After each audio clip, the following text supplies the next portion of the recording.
Tolong hanya sebutkan saja pasti maf'a, karena nanti dalam pendalaman ada yang namanya maf'i ada, tapi tidak perlu dicontohkan pada murid. Yang penting adalah maf'a. Kalau ada lafal maf'a pasti tinggal pilih menunjukkan tempat atau waktu. Contoh, darosa belajar. Coba kalau kasih ma bunyinya apa? Madrosun. Kasih tak aja lah, tidak masalah lah. Apa namanya? Madrosatun. Darosa belajar. Kalau madrosatun artinya apa? Sekolahan, jangan sekolahan. Artinya itu tempat belajar, yaitu sekolahan, sama. Semuanya seperti itu semua. Kataba menulis. Coba kalau kasih ma bunyinya apa? Maktabun.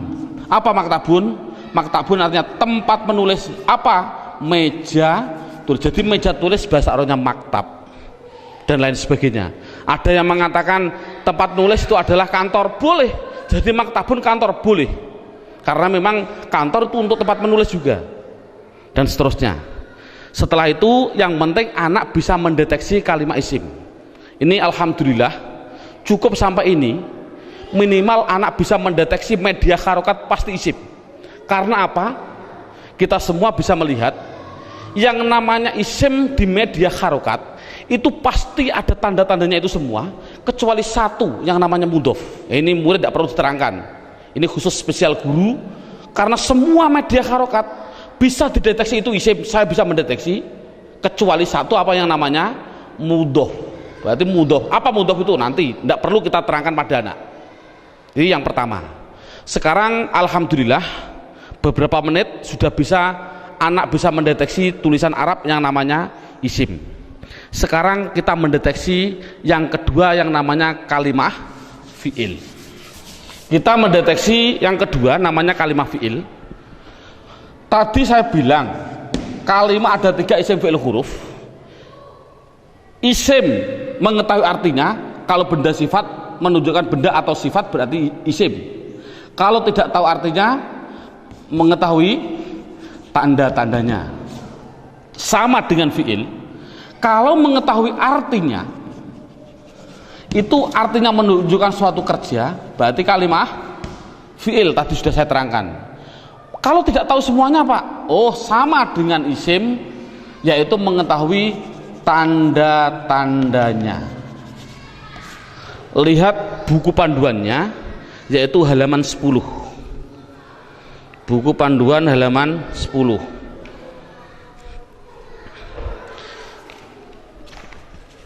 Tanda-tanda kalimah isim. 1 dimasuki kot.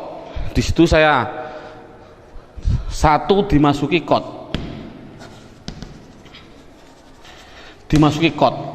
Saya menulis, biar anak, karena anak kecil mungkin biar jelas, saya suruh di depan. Tempatnya itu di depan. Jadi kalau ada tulisan Arab kok ada depannya ada lafal kot, pasti setelahnya itu fi'il. Contoh, saya mencontohkan, Allahu Akbar, Allahu Akbar, qad qomatis sholah, qad qomatis sholah. Ini adalah lafal kot. Koma itu mau tidak mau harus saya jawab itu kalimat fi'il. Tahu kok fi'il? Karena dia dimasuki kot. Ini kan paling mudah.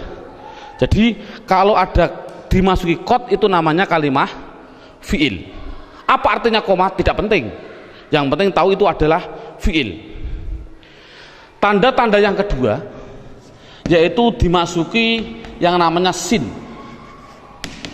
Tolong lafal sin tidak usah diterangkan. Karena apa kok menerangkan? Wong saya menerangkan fi'il saja belum tahu, saya contohkan lafal sayaqulus sufa. Yaqulu itu adalah fi'il karena apa? Dimasuki sin, tidak akan mungkin paham anak. Makanya sin adalah ditinggal dulu karena dia belum bisa mendeteksi semuanya. Jadi sin saya tinggal. Tanda-tanda fi'il yang ketiga yaitu dimasuki yang namanya saufa. Dimasuki yang namanya saufa. Tulis saja sama, sin ya di depan, saufa ya di depan, sama. Contoh yang biasa yang sering didengarkan oleh anak, contoh saya bilang kala saufata, lamun tak lamun itu pasti saya mengatakan fi'il. Karena apa? Karena dimasuki saufa. Artinya apa? Tidak penting. Karena sudah tahu itu artinya saufa. Saufa itu masuk pada kalimat tadi mesti kalimat fi'il. Ini paling mudah. Yang terakhir tanda-tanda fi'il yaitu dimasuki yang namanya taknis. Saya suruh menambahi pada anak. Taknis itu saya bilang, saya tulis di belakang, tempatnya itu di belakang, dan berupa tak seperti ini yang mati. Orang Jawa bilang tak perahu lah. Jadi tak perahu. Nek ono tak perahu seperti itu pasti itu namanya kalimah fi'il. Contohnya ini. Qad qomat as-shalah, aslinya itu adalah koma, itu fi'il dengan dua tanda-tanda. Satu dimasuki qad, dua dimasuki ini tak, ini di belakang masuk pada kalimat ini. Jadi ada dua tanda-tanda. Coba sholat, isim fi'il atau huruf? Isim. Tahu kok isim? Karena ada al. Oh mudah.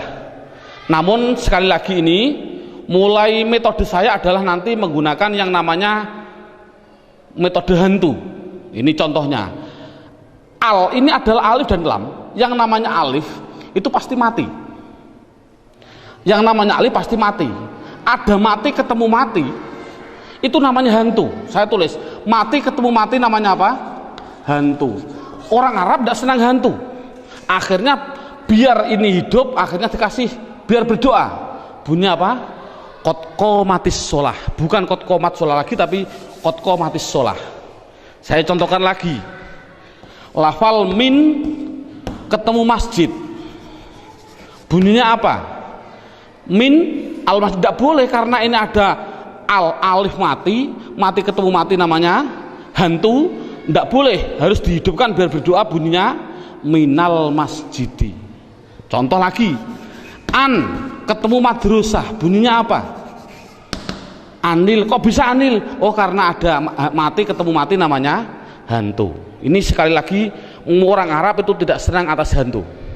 Kesimpulannya adalah berapa menit mulai pertama dan sekarang ini anak sudah bisa mendeteksi media harokat yang namanya isim dan fi'il. Alhamdulillah dengan beberapa menit anak sudah bisa mendeteksi namanya media harokat isim atau fi'il. Karena apa? Huruf itu hanya huruf jar. Katakan saja huruf jar. Ada huruf li taukid dan sebagainya, itu tidak penting.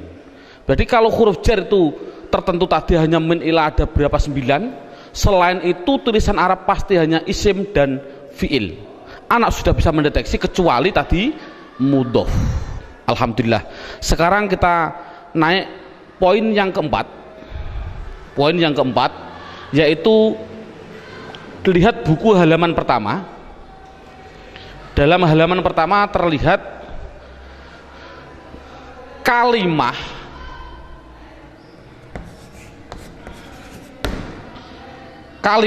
isim,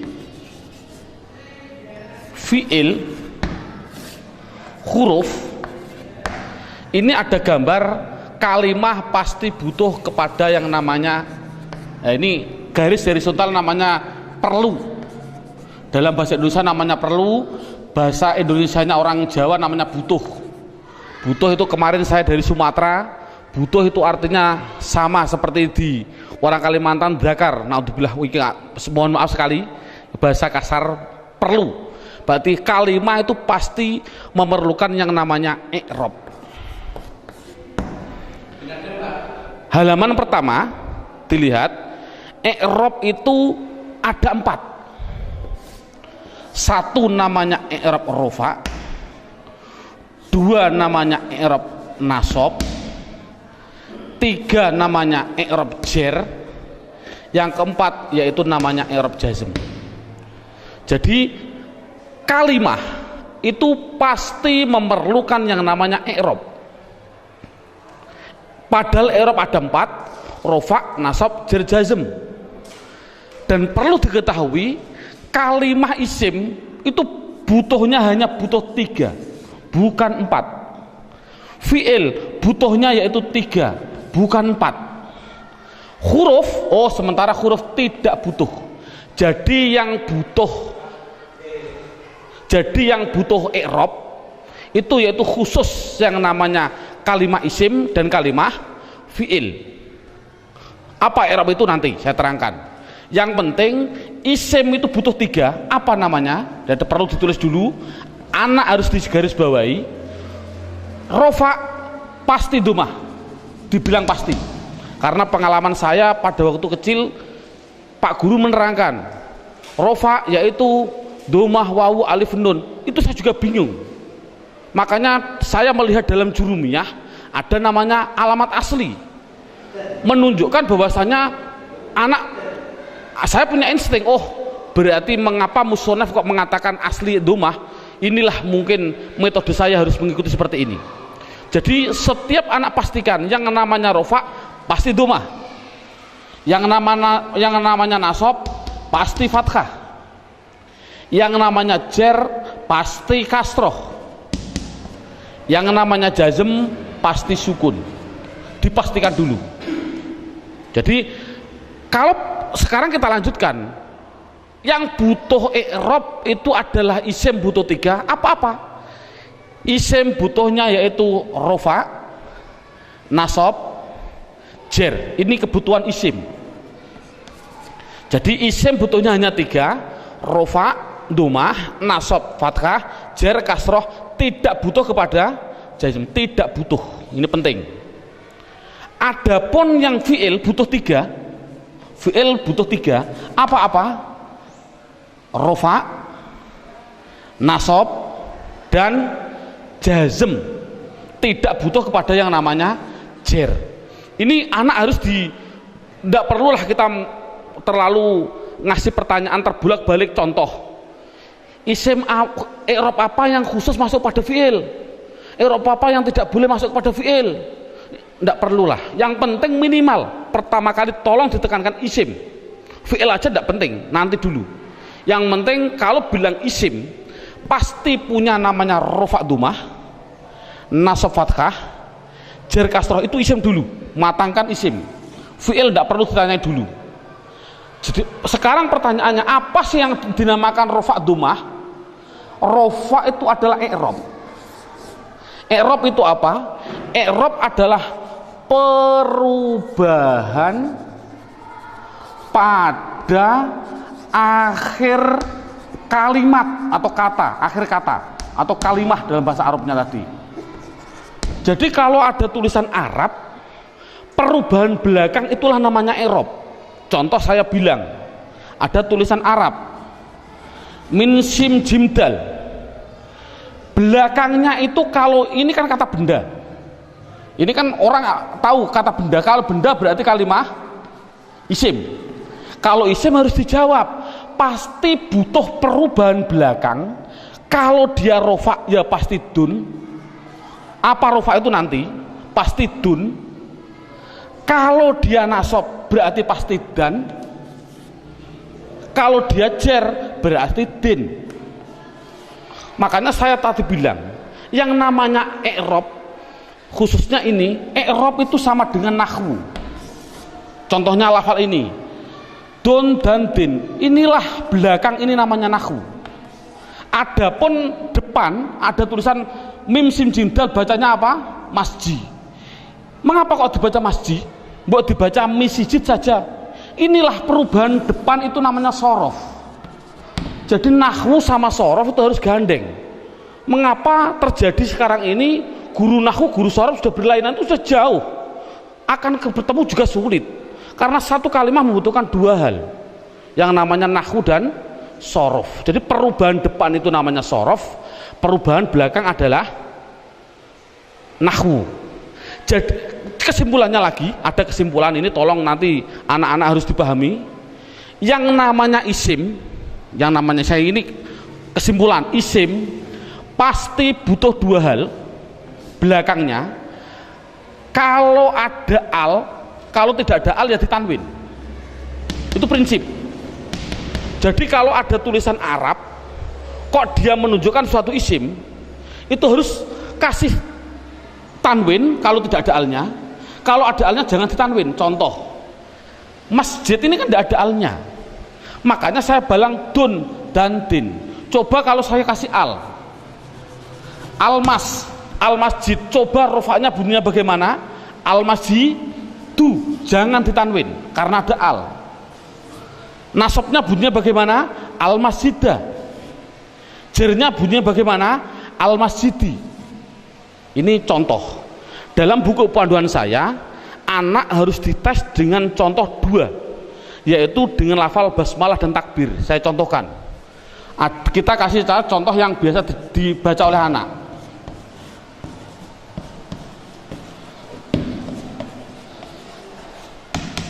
Dideteksi dulu isim fi'ilnya. Coba rohim, lafal belakang ini isim fi'il atau huruf? Isim. Tahu kok isim? Ada al. Rohman, isim fi'il atau huruf? Isim. Tahu kok isim? Ada al. Allah, isim fi'il atau huruf? Isim. Tahu kok isim? Ada al. Silahkan. Ini ada khilafiyah ulama. Ada yang mengatakan jangan bilang al. Ini adalah ismudzat, tidak boleh dirubah-rubah. Tapi ada ulama yang mengatakan memang al. Dari lafal aliha dikasih al, jadinya alifnya dikasih panjang. Allah. Nggak, untuk anak kecil biarlah itu bilang isim karena ada al, silahkan. Ismi, ini isim. Tahu kok isim? Karena ada huruf jerba. Ini memang sulit, anak pemula memang sulit, nggak begitu penting. Yang penting dikasih tahu ismi isim karena ada huruf jar masuk.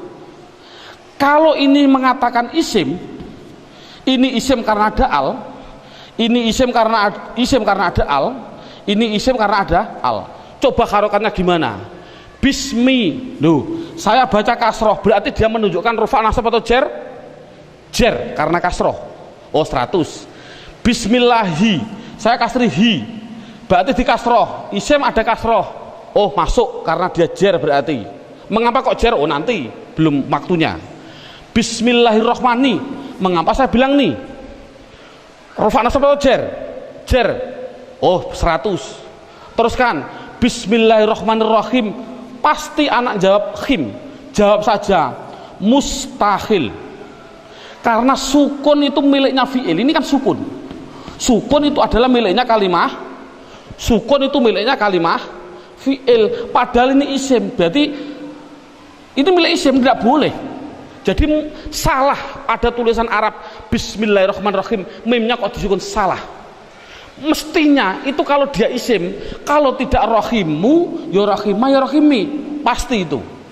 Oh, kebetulan di dalam Al-Quran tulisannya adalah mi, ya berarti jer. Dari mana kok jer? Yang penting dia kasroh, itu jer. Mengapa kok dibaca jer? Oh, nanti belum masanya. Yang penting dia bisa mendeteksi itu isim, rofa nasab atau jer. Ini kan anak sudah lumayan. Dengan berarti gambaran rohim ini adalah menggambarkan anak biar tahu, oh isim tidak boleh ditanwin. Loh, kok disukun pak? Oh, tidak boleh tanwin, maaf, disukun. Mengapa sukun pak? Karena wakof. Saya contohkan lagi 2 contoh. Lafal Allahu Akbar. Allahu Akbar. Orang bilang akbar disukun. Saya jawab salah. Mengapa salah? Tadi saya bilang akbar itu adalah sifat. Yang namanya sifat itu pasti isim. Yang namanya isim tidak mungkin dia disukun. Di dalam tulisannya kalau begini. Karena apa? Sifat isim tidak boleh sukun. Karena sukun itu miliknya fi'il. Kalau isim itu pasti kalau tidak ru, ya ro, ya ri. Mengapa tidak ditanwin? Nanti. Yang jelas ini contoh Allahu Akbar. Allah isim, tahu kok isim ada al. Rufa nasab atau jer? Rufa, tahu kok rufa? Karena dumah. Akbar yang betul adalah akbaru. Jadi mengapa kok dibilang bar? Karena wakof. Kalau nulis adalah ru yang betul. Makanya sering saya kasih pertanyaan, bagaimana hukumnya ada orang sholat bilang Allahu Akbaru, sah nggak? Jawabnya adalah sah, karena nakunya seperti itu. Namun yang terbaik memang adalah wakof. Seperti ini, Bismillahirrahmanirrahim, karena wakof. Jadi intinya adalah yang namanya i'rab ada 4 rofa nasab jar jazm, khusus kita tekankan pada isim, yang namanya isim belakangnya pasti rofa dumah, nasab fathah, jar kasroh. Itu kesimpulannya. Sekarang silabusnya poin